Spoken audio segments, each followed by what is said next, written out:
Guitar Collector Guy presents my Groovy Stratocaster. If you like this video, click like, subscribe, and notify. I recently noticed on Etsy that they actually had custom guitar stuff made by artisans and different people that have shops there. Some really off-the-wall things. Sellers offer custom carved guitar bodies, unique pickguards, custom pickguards. You can actually give them an image and they'll put it on a pickguard for you. Handmade luthier tools.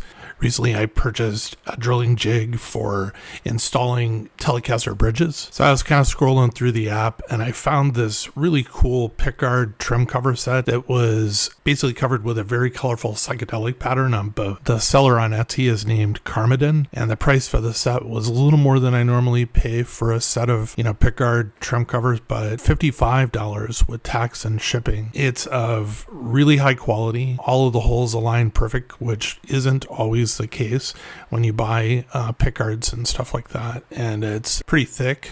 Printing seems to be actually embedded in the pickguard itself. It doesn't appear to be like a thin film that's put over the top. At the same time, I was on eBay and I found a seller named Mr. G's Custom. He offers relic period accurate guitar necks, and he makes, like one at a time. And it's kind of cool.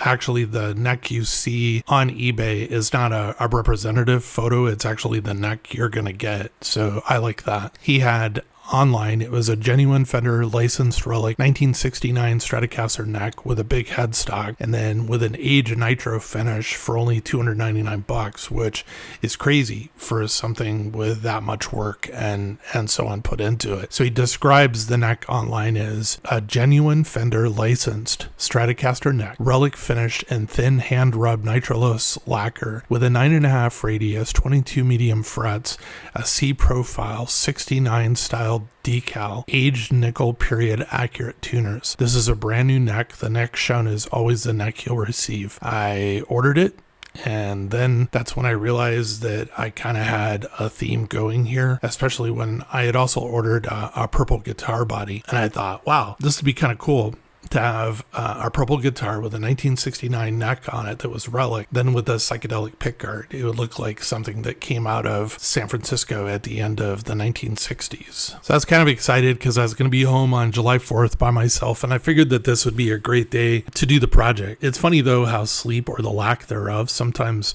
influences your decisions. The night before I was to put the guitar together, I slept really, really poorly. I had the best intentions, but when I got to the bench, the easier path won out. The purple body would require me to drill and install a vintage 6-screw bridge, and I really didn't feel up to it. So I went with a red body that I already had, and it already had the bridge installed. The purple body, though, is being saved for a super special project I have coming, which involves a comic book villain. More to come on that. I still had to install the neck, though, on the red body. And I don't mean that I had to put it on and just put the screws in it. I'm saying there were no holes drilled in the neck, so I'd have to horizontally align the neck, drill the holes, and hope that the vertical alignment was okay without me having to do any type of adjustments like filing the neck cavity. After installing the pickguard, I set the neck in the neck pocket and installed the low E and high E strings. This is a way that I've discovered that makes it kind of simple to look at the sides of the neck and make sure that it's aligned horizontally. I noted where the neck would be when the strings were aligned properly. I then turned over the guitar and made sure the neck was in the same position, and I drilled 2 holes. I installed the screws and then turned the guitar over to make sure the neck was still in alignment.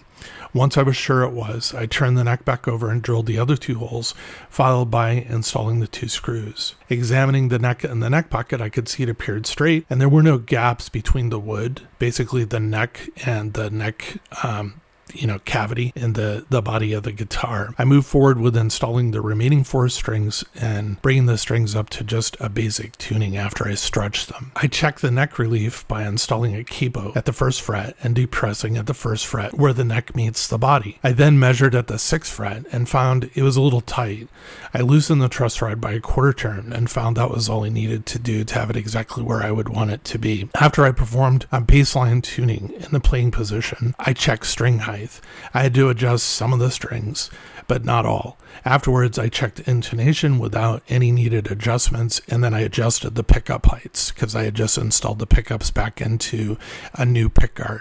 regarding the neck. I effing love this neck. It's just so smooth and broken in. I normally do not, really kind of have any interest towards relic guitars, relic guitar parts. The aging around the headstock is really nice looking. It's not overdone. And the few dings here and there feel like they've been worn so smooth with years of playing that you don't really notice them. And then just overall, the quality of the neck far exceeds what I think the value of what I paid for it. And I will actually buy from Mr. G again. The bad thing probably for me is, so will you all.